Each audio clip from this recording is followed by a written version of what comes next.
Hello friends, today we are going to study the chapter Artificial Intelligence.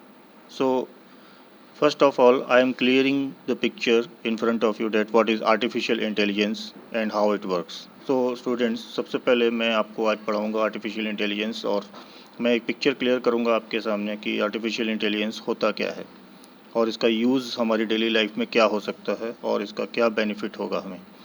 So first of all, we need to know the definition of artificial intelligence. So, what is the definition of artificial intelligence? According to the father of artificial intelligence, John McCarthy, it is the science and engineering of making intelligent machines, especially intelligent computer programs. इसका मतलब है कि ये एक engineering है, एक science है जिसके द्वारा हम एक मशीन को इंटेलिजेंट बनाएंगे, एक कंप्यूटर को प्रोग्राम को इंटेलिजेंट बनाएंगे जो कि एक ह्यूमन थिंकिंग रख सके, यानी कि वो एक इंसान की तरह सोच अपनी खुद की बना सके, यानी एक मशीन को एक इंसान की सोच देने की कोशिश को हम आर्टिफिशियल इंटेलिजेंस कहते हैं. आपने ऐसा बहुत सारी मूवीज़ में देखा होगा, आई रोबोट, सरोगेट और मार्वल पिक्चर्स की आपने देखी होगी, एवेंजर्स वगैरह. उन सब में कंप्यूटर का एक वास्ट रूप आपको दिखाया गया है. और सेम प्रोसेस अगर हम देखें तो सरोगेट मूवी, आई रोबोट मूवीज़ में रोबोट्स को खुद की थिंकिंग देना, यानी रोबोट्स क्या है, एक कंप्यूटर प्रोग्राम के द्वारा चलने वाली मशीन है और वो खुद की थिंकिंग रखती है. तो ऐसी मशीन्स जो स्वयं सोच सकें, स्वयं डिसीज़न ले सकें, पढ़ सकें, दौड़ सकें, बोल सकें, खुद का कार्य खुद से कर सकें, ऐसी सारी डेवलप्ड इंटेलिजेंट मशीन्स को हम, इस प्रोसेस को, इस साइंस को हम आर्टिफिशियल इंटेलिजेंस का नाम देते हैं. तो artificial intelligence is a way of making a computer controlled robot और a software think intelligently in the similar manner the intelligent human think. मतलब कि बिल्कुल वैसा ही सिमिलर मैनर में जैसा कि इंसान सोच रखता है वैसे ही मशीन सोच रखे. Artificial intelligence is accomplished by studying how human brain thinks and how human learn, decide and work while trying to solve a problem, and then using the outcomes of this study as a basis of developing intelligent software system. तो artificial intelligence क्या है बच्चों? तो artificial intelligence है कि एक पढ़ना है हमें, एक साइंस है जिसको हमें पढ़ना है कि ह्यूमन ब्रेन्स कैसे सोच सकता है, कैसे पढ़ता है, कैसे फैसले लेता है, अपने डिसीजंस कैसे लेता है, कैसे कार्य करता है और कैसे किसी प्रॉब्लम को सॉल्व करता है और कैसे वो आउटकम्स खुद से अपने आउटकम्स को बनाता है. तो ऐसी स्टडी को हम आर्टिफिशियल इंटेलिजेंस का रूप मानते हैं और आर्टिफिशियल इंटेलिजेंस साइंस कहते हैं. Now students, we are going to know about the philosophy of AI and goals of AI. So first of all, philosophy of AI. While exploiting the power of the computer system, the curiosity of human led him to wonder, can a machine think and behave like humans do? मतलब मनुष्य ऐसा सोचता है कि क्या एक machine मनुष्य जैसा थिंकिंग रख सकती है, क्या एक मशीन मनुष्य जैसा सोच सकती है. तो इसी डेवलपमेंट पर एआई ने अपना कार्य शुरू किया. एक साइंस बनी जिस पर हम ऐसी मशीन्स डेवलप करने में जुट गए हैं जिस पे ह्यूमन की तरह सोच सके, ह्यूमन की तरह अपना कार्य कर सके. तो स्टूडेंट्स, फर्स्ट ऑफ ऑल मैं आपको बता दूं कि जब तक कोई चीज़ साबित नहीं होती, कोई चीज़ का प्रूफ नहीं होता, तब तक वो साइंस नहीं कहलाती है, तब तक वो सिर्फ फिलॉसफी ही होती है. Now, goals of AI. The first point is to create expert system. तो हमारा आर्टिफिशियल इंटेलिजेंस का गोल क्या है? फर्स्ट गोल है कि to create expert system. The system which exhibit intelligent behavior, learn, demonstrate, explain and advise its users. तो system, ऐसा system जो बिहेव करे इंटेलिजेंसी की तरह, इंटेलिजेंट पर्सन की तरह, पढ़े, किसी चीज़ को डिमॉन्स्ट्रेट कर सके, एक्सप्लेन कर सके और या फिर किसी यूज़र को एडवाइस कर सके खुद से अपनी सोच के द्वारा. To implement human intelligence in machines, ये सेकेंड पॉइंट है. Creating systems that understand, think, learn and behave like human. एक ऐसी मशीन तैयार करना, एक ऐसा सिस्टम तैयार करना जो खुद से समझ सके, खुद की सोच रख सके, पढ़ सके और एक ह्यूमन की तरह एक्टिव हो, एक ह्यूमन बीइंग की तरह एक्टिव हो और एक मनुष्य की तरह कार्य को कर सके. तो ये गोल्स ऑफ एआई हैं हमारे. ऐसी चीज़ों पर कोशिशें लगातार जारी हैं, ऐसी मशीन्स को डेवलप करने में हमारे साइंटिस्ट लगातार वर्क कर रहे हैं. So now our next topic is what contributes to AI. Means क्या कंट्रीब्यूशन है AI का, क्या हम एआई में डेवलप कर सकते हैं, हमारा क्या किन किन विभाग से एआई जुड़ा हुआ है। तो सबसे पहले artificial intelligence is a science and technology based on discipline such as computer science, biology, psychology, linguistics, mathematics and engineering. That means हमारा आर्टिफिशियल इंटेलिजेंस जो टेक्नोलॉजी है वो इन चीज़ों पर आधारित है, जैसे computer science, biology, physics, psychology, linguistics मतलब बहुभाषी, बहुभाषी मीन्स होता है कि बहुत सारी भाषाओं का ज्ञान होना, मैथमेटिक्स और engineering. A major thrust of AI is in the development of computer functions. तो मेजर थ्रस्ट क्या है एआई का, कि कंप्यूटर फंक्शंस बनाना एसोसिएटेड विद ह्यूमन इंटेलिजेंस, यानी कि ह्यूमन इंटेलिजेंसी के ऊपर एक ऐसा कंप्यूटर सिस्टम तैयार करना है, such as reasoning, learning and problem solving. जैसे रीजनिंग मीन्स कि आप एक चित्रित चीज़ों को देख करके पहचान सकें कि वो क्या दर्शाते हैं, एक सिंबल्स को देख के आप पहचान सकें कि वो क्या बताते हैं। लर्निंग करना और प्रॉब्लम को सॉल्व करना।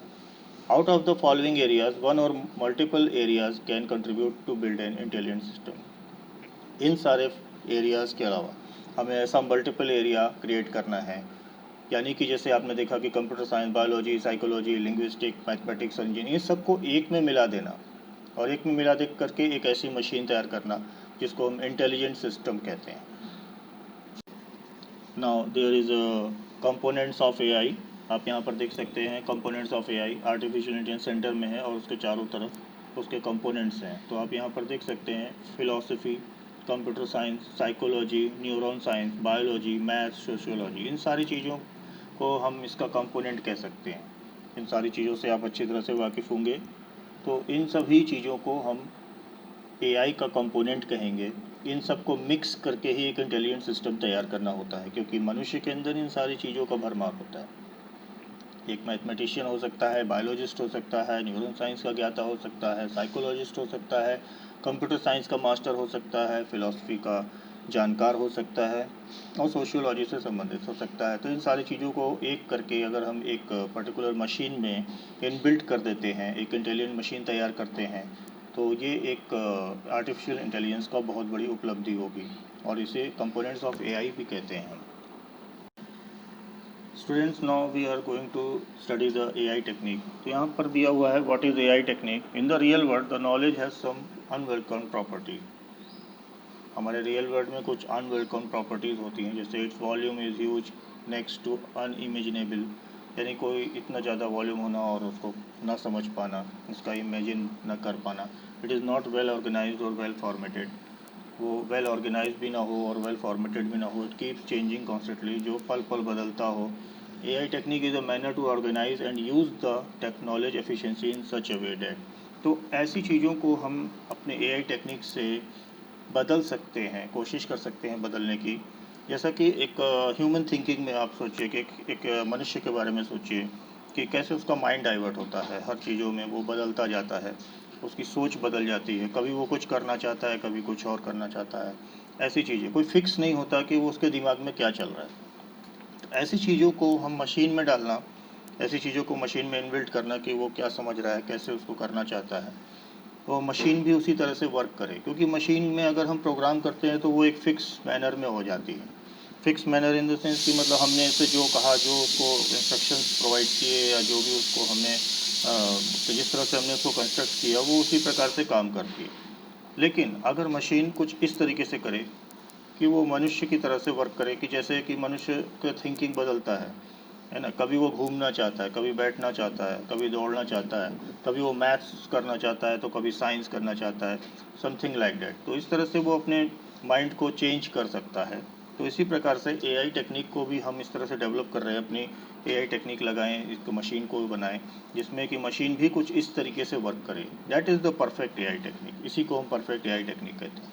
तो यहाँ पर है, it should be perceivable by the people who provide it, यानी कि वो पीपल जो उसको प्रोवाइड किया जा रहा है वो परसीवेबल होना चाहिए। It should be easily modifiable to correct errors, वो मॉडिफाइबल होनी चाहिए जो कि एरर्स को करेक्ट कर सके। जैसे मनुष्य भी अगर देखा जाए तो अगर उसके सामने कोई प्रॉब्लम सॉल्विंग का चीज़ आता है तो वो उसको करेक्ट कर सकता है वो उसको कहीं ना कहीं से खोज करके, अगर उसे नहीं मालूम तो कहीं से खोज करके उसको करेक्ट कर सकता है। तो हम जैसे कि मान लीजिए किसी प्रॉब्लम को सॉल्व करने के लिए गूगल पे टाइप करते हैं उस क्वेश्चन को और उसका आंसर हमें वहाँ मिलता है, या फिर किसी प्रोग्राम को सॉल्व करते हैं तो उस प्रोग्राम को गूगल पे सर्च करते हैं, फिर उसको अपने अपने प्रोग्राम के अकॉर्डिंग हम इम्प्लीमेंट कर लेते हैं, उसमें कुछ मॉडिफिकेशन करके या एरर को हटा करके। ऐसी चीज़ें अगर मशीन खुद से करती है तो सोचिए क्या होगा कि मशीन को गूगल सर्च करने की ज़रूरत नहीं होगी, क्योंकि गूगल का सारा डेटाबेस मशीन के अंदर मौजूद होता है।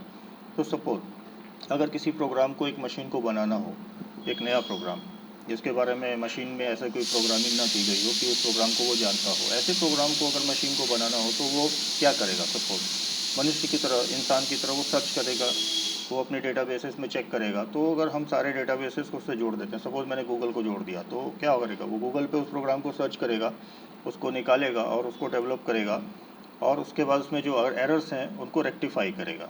तो इस तरह की चीज़ें अगर मशीन के अंदर आती हैं तो that is the perfect AI technique. इसको हम परफेक्ट एआई टेक्निक कहते हैं। It should be useful in many situation through दो इट इज़ इनकम्प्लीट और इनएक्यूरेट। अगर हम ऐसे सिचुएशंस में एआई टेक्निक को यूज़ करें जहाँ पर इनकम्प्लीटनेस हो या इनएक्यूरेसी हो, तो वहाँ पर ये परफेक्ट काम कर सकती है। फ़िलहाल अभी हम इस पर सिर्फ रिसर्च कर रहे हैं। अभी ऐसा रोबोट हमने कोई ऐसा तैयार नहीं किया है जो इस तरह से सोच सके, इस तरह से कर सके। AI techniques elevate the speed of execution of the complex program it is equipped with. मैंने अभी आपको एक प्रोग्राम का छोटा सा उदाहरण दिया कि एक एआई टेक्निक से संबंधित मशीन क्या कर सकती है, जैसा कि मैंने आपको प्रोग्राम में बताने की कोशिश की। Now we are going to study the applications of AI. तो एप्लीकेशंस ऑफ एआई क्या है?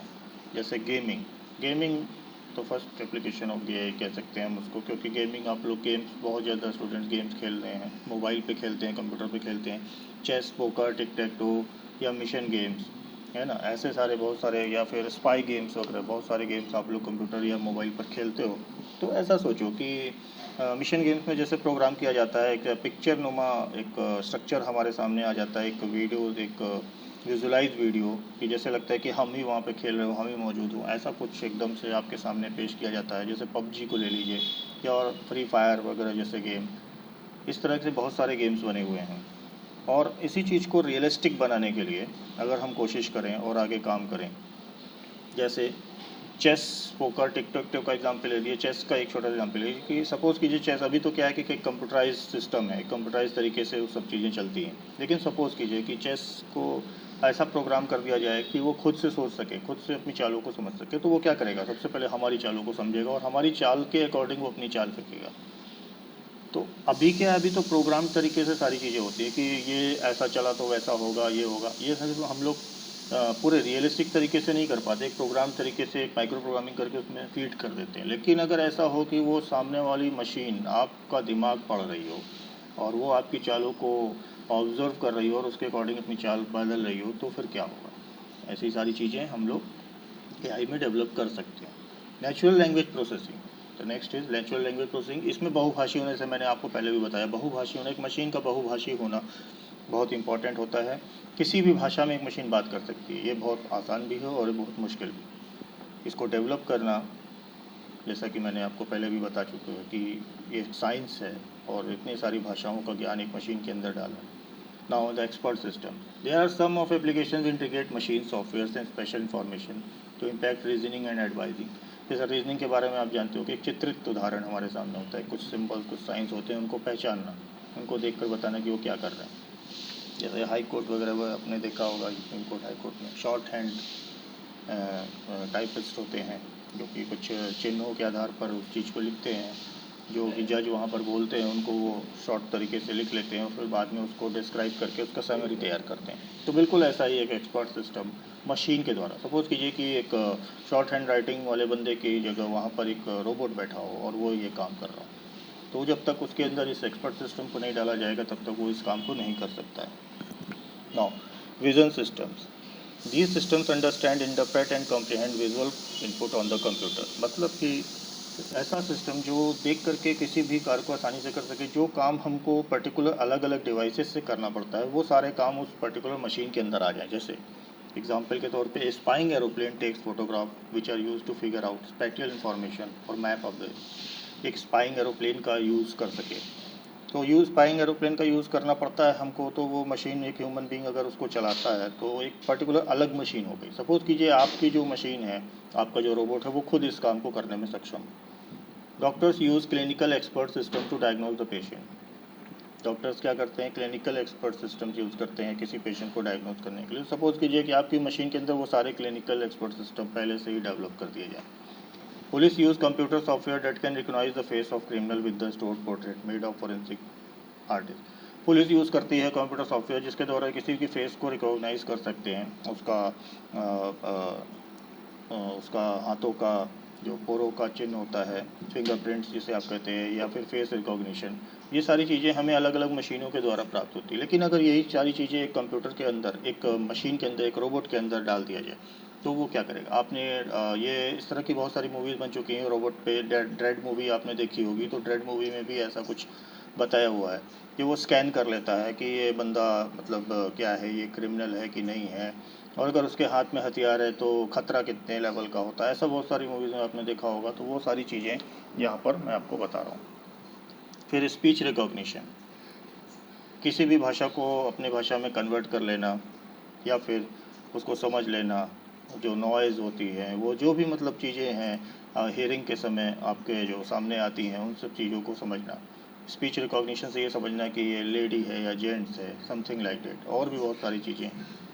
हैंड रिटन रिकॉग्निशन, आपको हमें अगर किसी हैंड राइटिंग के बारे में जानना होता है तो हम हैंड राइटिंग एक्सपर्ट के बारे में जानते हैं। तो सपोज़ कीजिए एक ऐसी मशीन हो हमारे पास, एक ऐसा रोबोट हो जो राइटिंग को देख के समझ जाए कि वो बंदा कौन है, और वो अपने ही अंदर के कंप्यूटर, इंटरनल कंप्यूटर में सर्च कर ले उस चीज़ को। आपने आयरन मैन मूवी में ऐसा बहुत सारी चीज़ें देखी होंगी, ऐसे एग्जाम्पल्स दे रखे हैं उसमें। तो ये सिर्फ एक अभी फ़िलहाल सोच है, और इस मशीन के डेवलप की तरफ हम लोग अभी बढ़ रहे हैं। इंटेलिजेंट रोबोट्स में आपने देखा होगा, आप बहुत सारे रोबोट्स की मूवी देख चुके हैं और रोबोट्स के वर्किंग देख चुके हैं। वो क्या कर सकता है, कैसे करता है, किस टेम्परेचर में कैसा मूवमेंट, कैसा साउंड, कितने प्रेशर में काम कर सकता है, ये सारी चीज़ें। तो ऐसे इंटेलिजेंट रोबोट्स तैयार करना जिनके अंदर हम ये सारी एक्सपर्ट सिस्टम की facility, vision systems, natural language processing, gaming, ये सारी चीज़ें अगर हम उसके अंदर डाल दें तो सपोज करिए, सोचिए कि वो क्या क्या कर सकता है। तो ये are the applications of AI। Now we are going to study the next level of artificial intelligence. So bye all guys.